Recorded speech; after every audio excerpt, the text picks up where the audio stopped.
enquanto primeiro parlamentar, né, com deficiência visual na história do Congresso, que dificuldades logísticas o senhor encontrou? Há uma estrutura de acessibilidade? Raquel, por incrível que pareça, eu não tive absolutamente nenhuma dificuldade quando cheguei no Congresso, né? O pessoal de recursos humanos da Câmara, logo quando eu fui eleito, me ligou querendo entender quais eram as tecnologias, quais eram as adaptações que seriam necessárias fazer para mim. Eu preciso de muito pouca coisa, eu acabei me adaptando de uma maneira um pouco diferente, né? Eu estou sempre acompanhado com alguém, etc. Mas, de qualquer maneira, eles se prepararam muito bem. E o que mais me impressionou, Raquel, na Câmara, foi a receptividade que eu tive dos meus colegas, né? Que foram super receptivos e me incluíram muito rapidamente, tanto que eu consegui ser um parlamentar respeitado, que faz bastante coisa, já aprovei 6 projetos de leis, já tive 2 relatorias de plenário, estou com uma terceira agora que deve ser votada até o fim de novembro, então tenho conseguido fazer muita coisa, e a acessibilidade nunca foi um problema para mim lá na Câmara, né? Mas é importante dizer que é um problema muito sério no Brasil. Pois é, essa seria minha segunda pergunta, né? Eu quero saber, com relação ao Brasil, se há hoje uma estrutura suficiente para garantir a inclusão de pessoas com deficiência visual, por exemplo. Estrutura legal existe, né? O Brasil, inclusive, ele é reconhecido mundialmente como tendo uma das melhores leis de inclusão que existem no planeta. A gente foi muito bem construída a LBI. Inclusive, a relatora foi a ex-deputada e atual senadora Mara Gabrilli. O grande problema brasileiro, isso não vale só para a questão da acessibilidade, é a execução da própria lei. A gente já tem lei boa pra caramba no Brasil para um monte de coisa, né? A questão é como que isso se dá, como que isso é implementado na máquina estatal, né? Como você muito bem sabe, o Estado brasileiro, o governo brasileiro, é um governo, infelizmente, ainda muito ineficiente. Então, ele se torna, até por questões fiscais, incapaz de conseguir garantir esses direitos, as leis que deveriam ser aplicadas. O problema brasileiro é esse. O problema brasileiro não é lei, né? Inclusive, tem lei demais já no Brasil. Agora, a gente precisa, de fato, implementar as coisas que a gente previu e realmente garantir, né, para o caso das pessoas com deficiência, os direitos que são previstos na LBI. Ou seja, nesse caso das pessoas com deficiência, da acessibilidade dessas pessoas, o legislativo está fazendo a sua parte. O problema agora está com o executivo, é isso? A bola está com o executivo? Está com o executivo, está com todo mundo.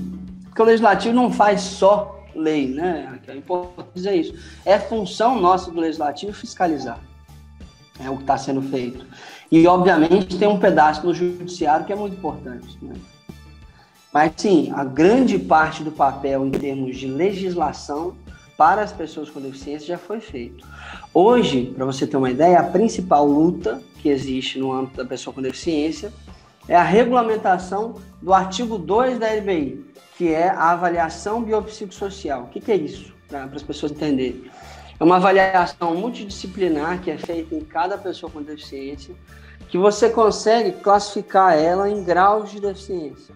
E, a partir daí, ela ter acesso aos direitos e políticas públicas corretas para ela. Porque são tantos tipos e tantos graus diferentes de deficiência que você precisa ter essa avaliação multidisciplinar, não é uma avaliação apenas médica, como diz o próprio nome, ela é biológica, psicológica e social, para você tratar da maneira adequada cada pessoa com deficiência, né? E isso não foi regulamentado desde 2015, quando a LBI foi aprovada no Congresso Nacional. Estamos agora numa luta para conseguir fazer o governo regulamentar isso quanto antes.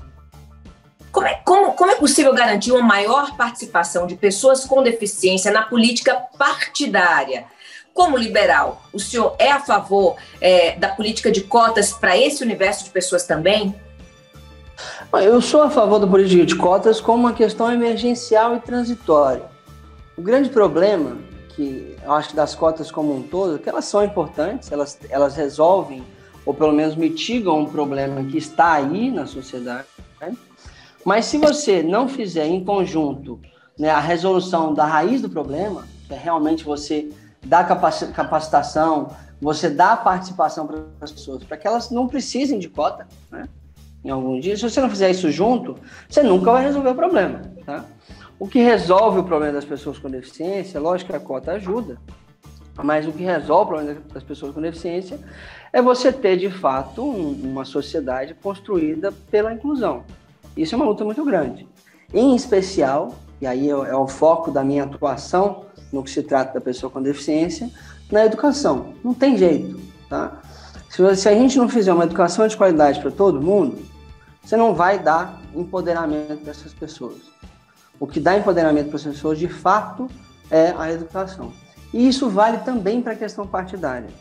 Eu vi nas eleições do ano passado, eu até ajudei um grupo de pessoas com deficiência que foram candidatos aqui no estado. As pessoas não sabiam nem como chegar num partido para dizer que queriam ser candidatos.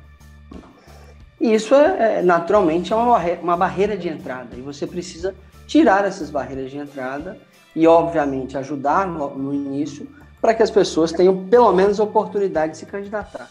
A partir daí, teremos mais representação, com certeza.